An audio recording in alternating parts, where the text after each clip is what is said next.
वास्तविक सुख किसे कहते हैं?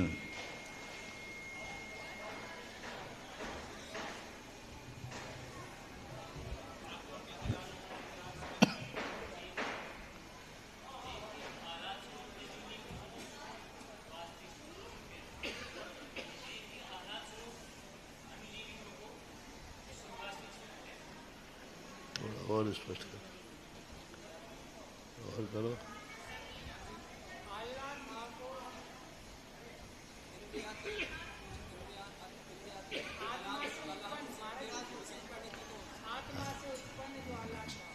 इंद्रियातीत आत्मा नहीं नहीं नहीं, बहुत अंत है। आत्मा से तो आह्लाद रूप सभी परिणाम आत्मा से ही होते हैं। इंद्रियातीत सब लगेगा। इंद्रियातीत आह्लाद रूप आत्मा के परिणाम को सुख कहते हैं। आत्मा का परिणाम तो सभी में, इंद्रियों में भी आत्मा का परिणाम। इंद्रियातीत आह्लाद रूप आत्मा का जो परिणाम है वह सुख है।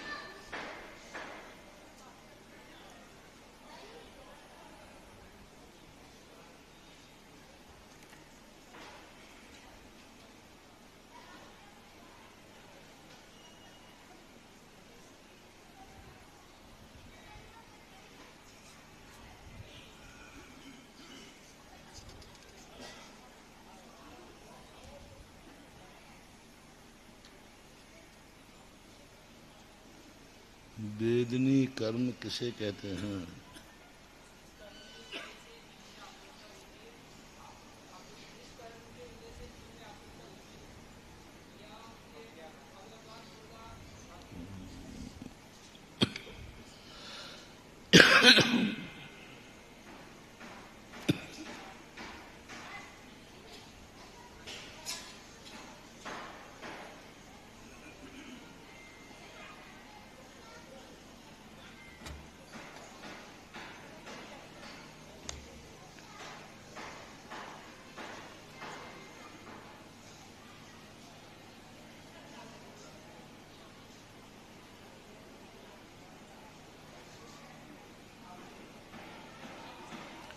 कर्मों में सुगंध होती है कि दुर्गंध होती है?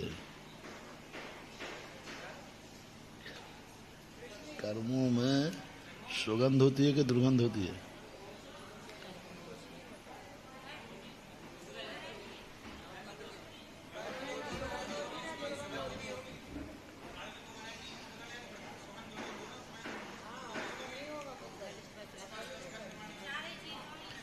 लेकिन पकड़, कौन सी गंध पकड़ में आती है?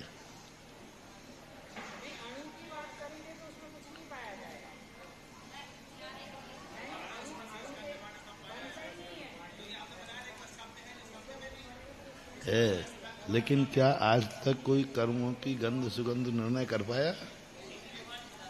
आज तक कोई कर्म में सुगंध होती है कि दुर्गंध होती है, ऐसा निर्णय हुआ?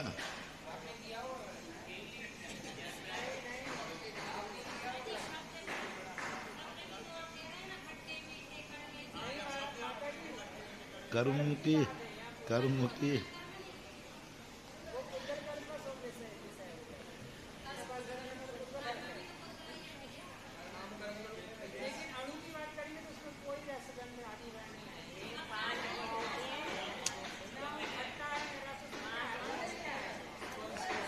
हो ही नहीं ऐसा हो ही नहीं सकता।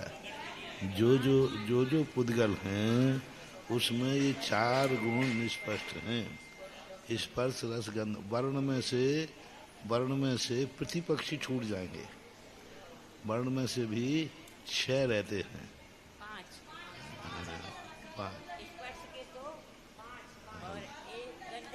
8 है ना?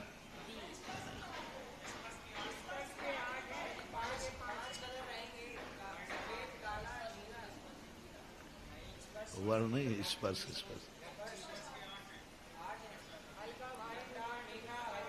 तीन तीन जो है प्रतिपक्षी का कम हो जाते हैं।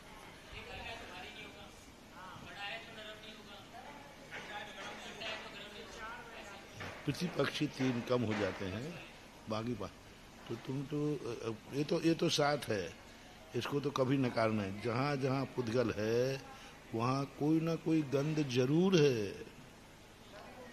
हाँ हाँ, गुण से रहे थोड़ी होता द्रव्य, लेकिन पकड़ में नहीं है। आज तक किसी ने कर्म का नाम बंद, कर्म का कोई भी वर्ण वो नहीं कहा, स्वाद नहीं कहा। लेकिन विग्रह गति में जो कर्म स्वाद है पर शुक्ल वर्ण की होती है, शुक्ल अब वर्ण लेकिन बस एक मिलता है।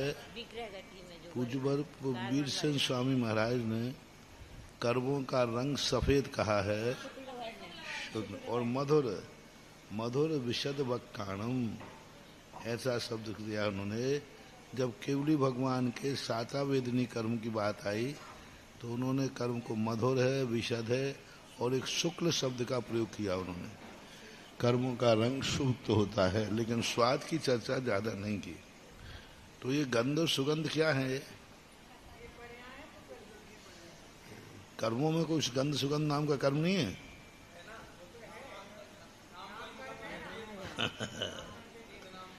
तो उसकी सुगंध दुर्गंध आती है कि उससे आती है? हाँ, उसकी नहीं आती, उससे आती है। शरीर के अंदर जो गंध दुर्गंध आ रही है, ये नो कर्म, वो उस गंध कर्म के उदय से, नो कर्म में गंध सुगंध है, उसकी गंध नहीं आती कर्मों की, कर्म के उदय।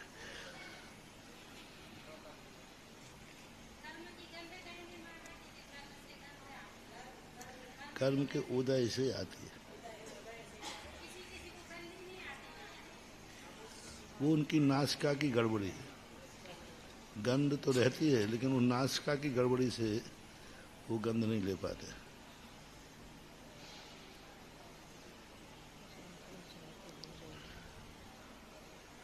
वर्ण नाम कर्म हो गया था। वर्ण नाम कर्म किसे कहते हैं? जिस कर्म के उदय से शरीर में रंग होता है। अभी कितने रंग हैं? बहुत सारे रंग हैं। जिस कर्म, लेकिन चूंकि नाम कर्म जो है, शरीर जो है स्कंद है, तो इसमें नाना कर्म होते हैं। वस्तुतः पूछा जाए तो वर्तमान में किसी के शरीर में 5 वर्णों में से कोई वर्ण ही नहीं, कोई वर्ण नहीं है, सब मिला हुआ वर्ण है। कोई वर्ण आज काला नहीं, पीला नहीं, सफेद भी एकदम सफेद कहाँ है? सफेद भी कहाँ है? गोरे काले होना अलग है। कृष्ण वर्ण नहीं है, कृष्ण वर्ण जो कलर है, सफेद कपड़े जैसा सफेद कहाँ है? किस कलर? नहीं, वो शरीर का वर्ण है। वो तो सब है, सब गंध। वर्ण नाम का देखो, वर्ण नाम के उदय जो हैं, ये स्कंद में सभी प्रकार के वर्ण पाए जाते हैं। ऐसा पूछा था, कहीं लाल है, कहीं सफेद है, कहीं काला है, कहीं कैसे।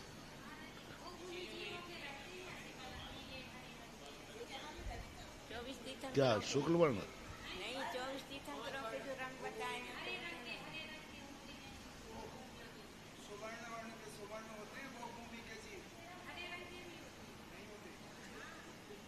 नहीं अपने तीर्थंकरों भगवानों में हुए 2 हरिया 2 लाल। का कलर तो है। अब वो हरे कैसे होते होंगे, कैसे लगते होंगे? नहीं लगते तो अच्छे हैं वो, लेकिन वो हरे हैं तो है ही।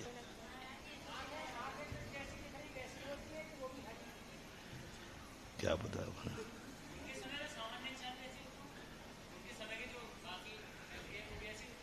उनमें भी कोई भेद होते होंगे।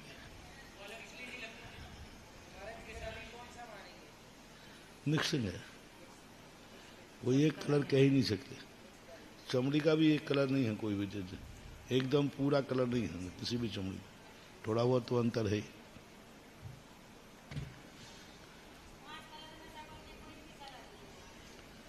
हाँ? कोई कलर, अब तो आजकल यही बोलते हैं गेहूं कलर है, सांवला कलर है, गेहूं ऐसे चलते गाँव में थे।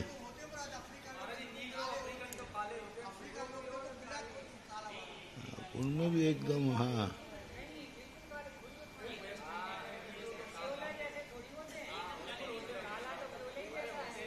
होते, वो तो होते, वो तो होते, वो तो बिल्कुल एकदम एकदम बिल्कुल दिखते हैं।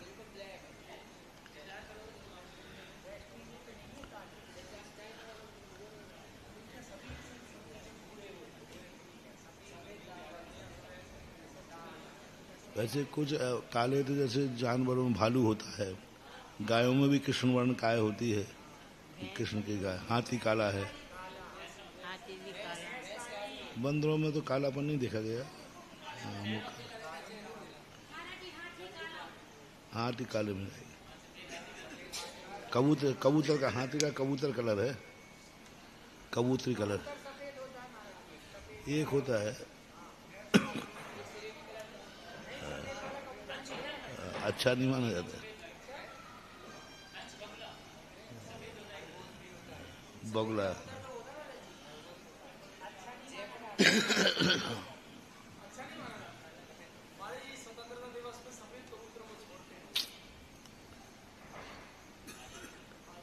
घर में उसका घोंसला आदि बनाना सफेद कलर का।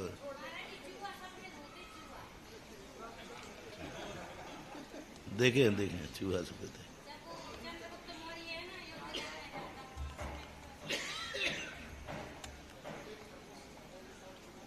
पहले तो क्या है, चूहों को जानवर, क्योंकि यंत्र तो थे नहीं, तो जानवरों के माध्यम से ही सामने वाले में उनके राज्य में भी, भी, भी बीमारी फैला देना, उनको जहर करके भेज देना।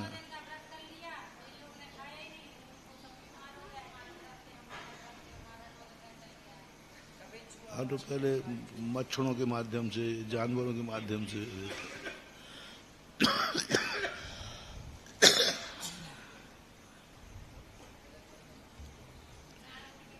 ईश्वर अनुपूर्वी, जिस कर्म के उदय से आत्मा के प्रदेश मरण के पीछे और जन्म के पहले मार्ग में, ये हो गया था अनुपूर्वी। अब इनके इनके अनुसार तो अनुपूर्वी का उदय मात्र विग्रह गति में ही हो रहा है और आगे नहीं हो रहा है। अब इन्होंने जो परिभाषा बनाई है वो तो मात्र यही बनाई।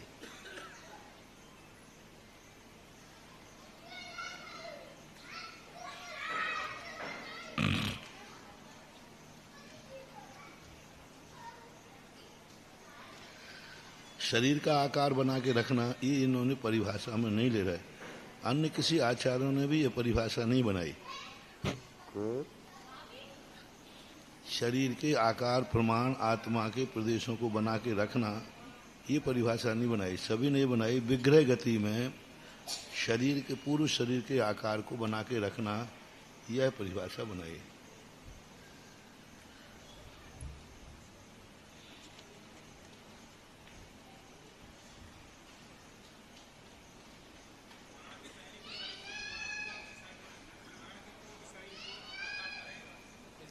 तो विग्रह गति में घटित हो रहा है। अभी इस समय अपने आनपूर्वी का उदय हो, या 13वें गुण स्थान तक उदय है, तो क्या बनाएंगे?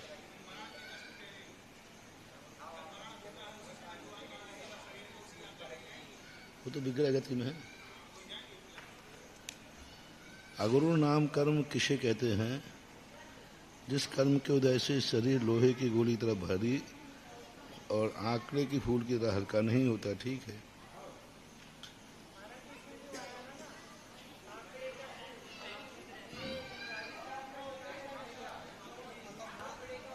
उस सभी जगह होता है। जो फूल होता है वो उड़ता ही रहता है, हवा नहीं चल रही तो उड़ता रहता है।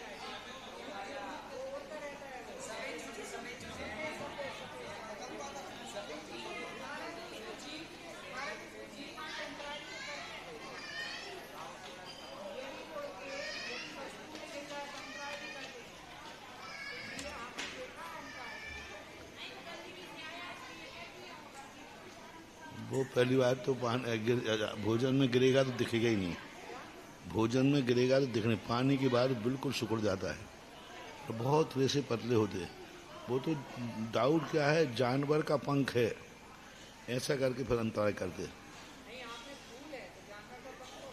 वो फूल नहीं कहलाता है, आंकड़ा का आंकड़ा, वो जो आंकड़े के में से गुब्बारा निकलता है वो आंकड़े का। फूल तो थोड़ा बड़ा होता है। पकने के बाद आंकड़े का जो फल आता है उसमें से वो निकलता है। उसमें एक छोटा सा बीज लेता है अंदर, छोटा सा होता है। उपघात नाम, श्यामर अलग चीज है। श्यामघर में तो रुआ होता है। श्याम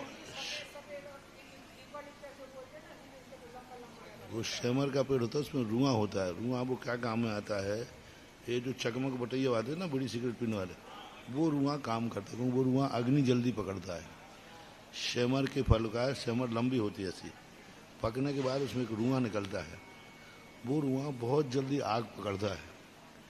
तो चकमक बटैया वाले उस रुएं को रखते हैं, उसी से जलाते हैं।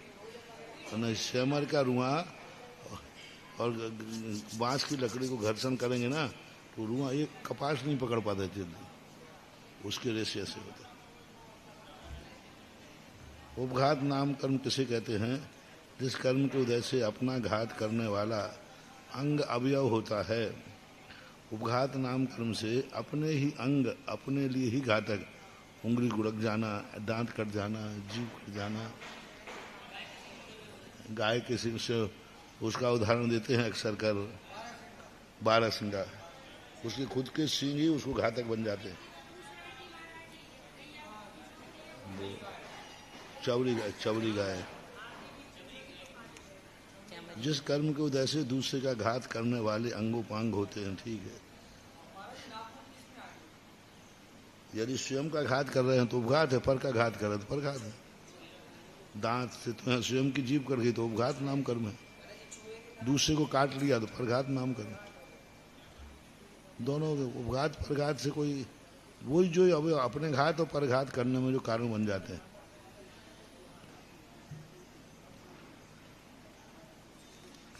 आत्मरूप शरीर होता है उसे आत्म नाम सूर्य में। जिस कर्म से आत्म रूप शरीर होता है, उद्योत नाम कर्म, उद्योत रूप शरीर होता है। कांति होवे या नहीं होवे, लेकिन आतप में होना चाहिए। आतप यानी एक ताप होता है, तेज तो होता ही है उसमें। सूर्य बिंब में और सूर्य कांत मणि में आतप नाम कर्म का उदय बताते हैं। उद्योत नाम कर्म का उदय चंद्रमा में, जुगनू में, जो जलाती नहीं है लेकिन चमकती है, चंद्रकांत मणि है।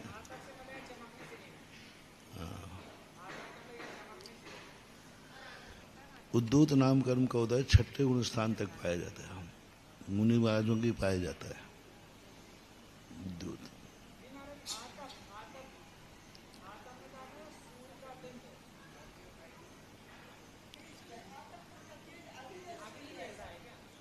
अग्नि में उष्ण होता है, आतप अलग है। आतप यानी तपता है, जलता नहीं।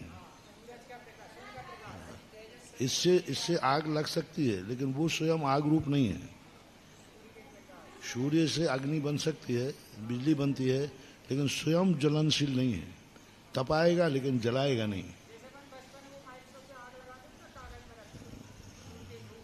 कांच के टुकड़े से, कांच वो आग पकड़ लेता है, आग बन जाती, वो खुद स्वयं आग नहीं है। अपन उस कांच को पकड़े हुए तो वो कांच नहीं जल रहा है, कांच की रेत जो कागज पर पड़ रही है वो जल जाती है। हाँ, बिजली बन रही ना।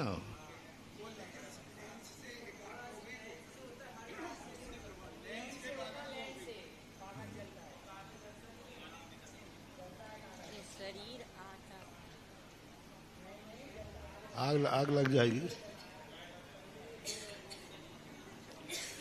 उच्छ्वा विहाय गति, जिस कर्म के उदय से आकाश में गमन होता है उसे शुभ अशुभ दो भी देते हैं।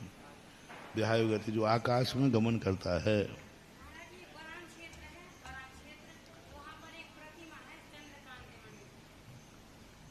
हाँ तो उससे जल झरता है चंद्रमा पे उसकी। अब आज चंद्रकांत सूर्यकांत मणिया का जो लक्षण हैं वे देखने में नहीं आ रहे। वो सब में है, शास्त्रों में तो वर्णन है। इतने रत्न हैं जो प्रकाशमान थे, आज कोई प्रकाशमान रत्न दिखता? सूर्यकांत चंद्रकांत मणि चंद्रमा में रखने में पानी झरने लग जाए। बताते हैं, देखा है। अभी तक भारत में ऐसा कोई रत्न नहीं है आज की तारीख में जिसमें से पानी झरता हो। हाँ, शास्त्रों में तो है। दक्षिण में पर आज तक कोई वैज्ञानिक बार किसी के पास पानी झरने वाला रत्न नहीं है। आतप नाम का सूर्यकांत मणि नहीं है। ये मणियां प्रकाश वाली कोई मणि आज देखने में नहीं आ रही।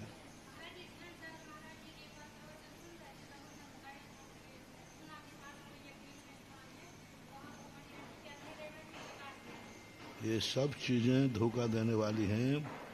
दो चार लोग, एक व्यक्ति गए थे, नाम नहीं बता रहा हूँ, वो उनको ऊपर उठा के ले जाता, समाप्ति कर देते वो लोग। वो ऐसा जाकर ले जाते हैं और ठग लेते हैं। आजकल ठगा ठगी की बातें बहुत चल रही। ना कोई नागमणि है, ना कोई पारसमणि है। ये सब कहने में गजमोती के घर गजमोती हैं। कहाँ है आज गजमोती? आज तक कोई हाथी में, आज के वर्तमान किसी हाथी में आज तक गजमोती नहीं निकला। शास्त्र प्रमाण है, लेकिन आज वर्तमान में इतने हाथी हैं, इतने हाथी मारे जा रहे हैं, उनको उखाड़ते भी हैं, शेर भी मारते हैं, वे भी मारते हैं। अभी तक कोई व्यक्ति ने गजमोती की पुष्टि नहीं की।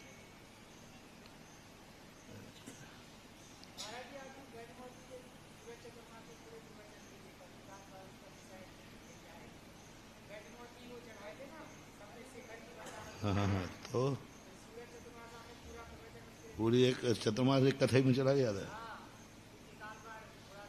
एक कथा में गया था। नहीं, देवपाल गजमोती कथा चली, पूरे 4 महीने वही चलती रही।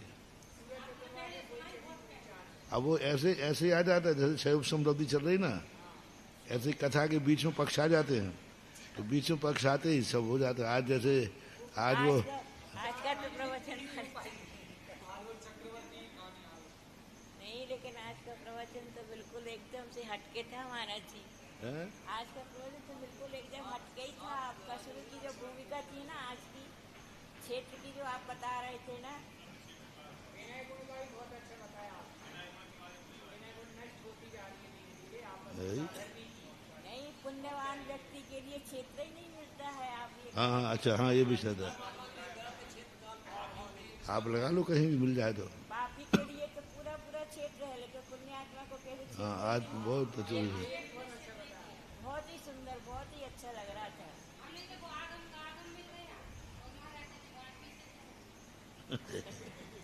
बिना आगम के तो मैं बोलूंगा ही नहीं।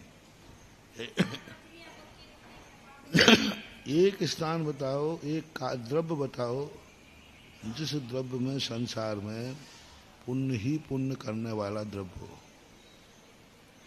भाव भाव तो हमारा है, एक भाव भी नहीं है जिसमें पुण्य का ही बंद होता हो। हमने छदमस्त कहा है क्योंकि उनके परिणाम जो हैं वो भिन्न हैं। वहाँ तो कर्मों का उदय, घातिया कर्म आदि सबका तो उदय बंद नहीं है, बंद नहीं हो रहा है, साथ उदय तो है। चलो वो नहीं तो उनके शरीर में बैठे हुए अनंत निगोदिया जीव हैं। वो क्षेत्र की अपेक्षा माने तो उसमें कहीं ना कहीं से तो चलता रहता है। निगोदिया जीव भरे, अनंत भरे। मतलब अच्छे लोगों को कोई स्थान नहीं है। ये संसार अच्छे लोगों के लिए, कुल मिलाकर बात ये है, संसार कहता है अच्छे लोगों को यहाँ कोई स्थान नहीं है। आप लोग तो मोक्ष में पधारो, ये तो गंदे लोगों के लिए है। हाँ, तुम्हें जितनी व्यवस्था चाहिए है, गंदे हो तो व्यवस्था है, अच्छे हो तो कोई व्यवस्था नहीं। मनुष्य को रहने के लिए चित्रा पृथ्वी के, नरक पृथ्वी के ऊपर है, अपने लिए तो कोई स्थान ही नहीं है। ये चित्रा पृथ्वी की छत है, नरकों में गिनी जाती, मनुष्य में नहीं गिनी जाती। अपने लिए है ही नहीं।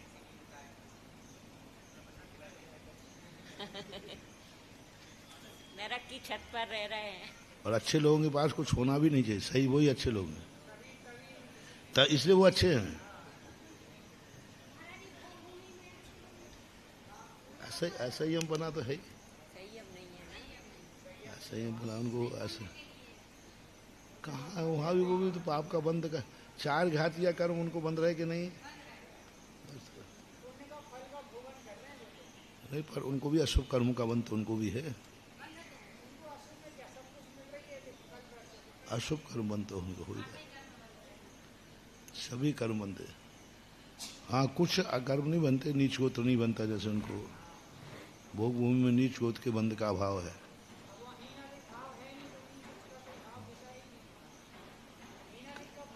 है ही ना दे, वो तो ही परिणाम है उनके, हैं उनके परिणाम तो होते हैं।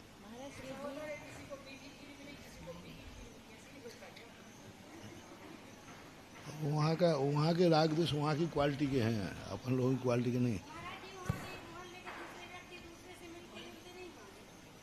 आगम वचन नहीं है, गोष्ठी का उल्लेख नहीं मिला।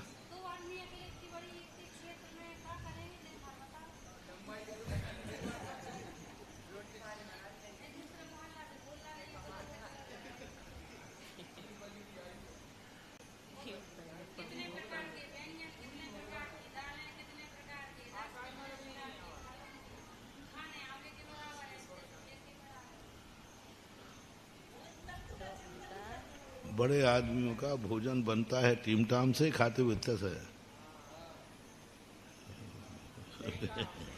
खाते हुए एकदम बनता बहुत है। हजार धनुष की।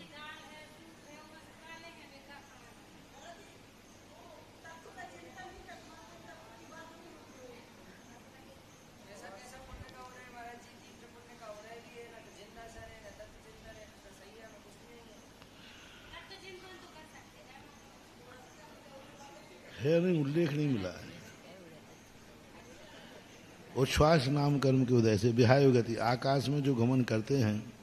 अब विहायो नाम गति का, विहायो नाम गति कर्म नाम कर्म का उदय किसके होता है? जो आकाश में गमन करते हैं उनके होता है। आकाश में गमन कौन करते हैं? और और और बस, और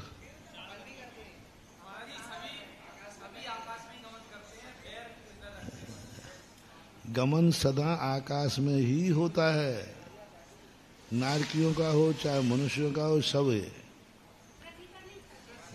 पृथ्वी में भी आकाश हम लोगों को जब सन 1981 में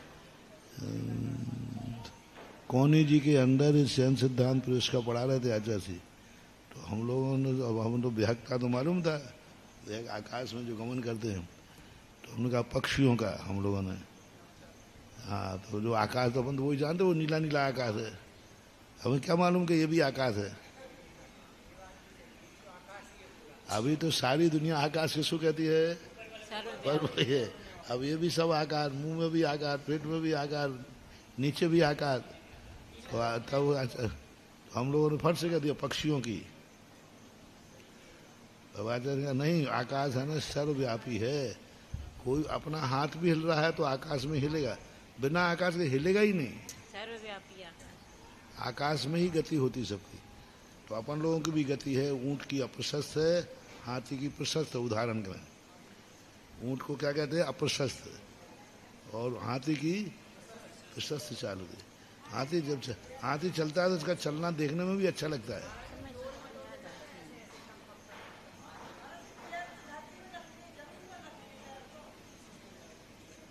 गति, गति तो ये कहलाती है, रखना नहीं। गति क्या कहलाती है? ये जो पैर उठाया है, गति जमीन में हुई कि आकाश में? आकाश। गति तो आकाश में होती है। त्रस नाम कर्म, जिस कर्म के उदय से दो इंद्रिय आदि जाति होती हैं, जिस कर्म के उदय से पृथ्वी अब जेल वायु वनस्पति होती हैं, ये कहलाते हैं क्या? स्थावर नाम कर्म पर्याप्ति का देखा।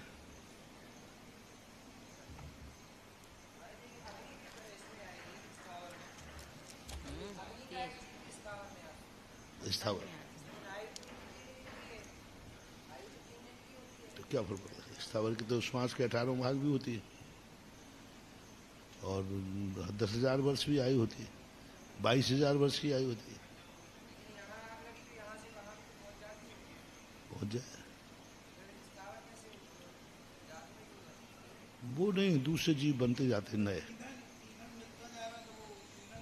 नए नए जीव उत्पत्ति होती जा रही। ये सब स्थावर है। उत्कृष्ट स्थावरों की उत्कृष्ट आयु एक जीव की 22,000 वर्ष होती है स्थावरों में। जघन आयु श्वास के 18 भाग है। पर उत्कृष्ट उत्कृष्ट जो सभी स्थावरों में 22,000 और जघन में अंग श्वास का 18 भाग, वो स्थावर ही है। लो विक्रिया है, क्योंकि आधार के बिना है। वो जो ऊपर उठ रही है वो तो विक्रिया है, लेकिन जो वहाँ टच है वो जीव है। नौ में जीव का शरीर है, जीव है, लेकिन जीव की विक्रिया है बड़ी हुई।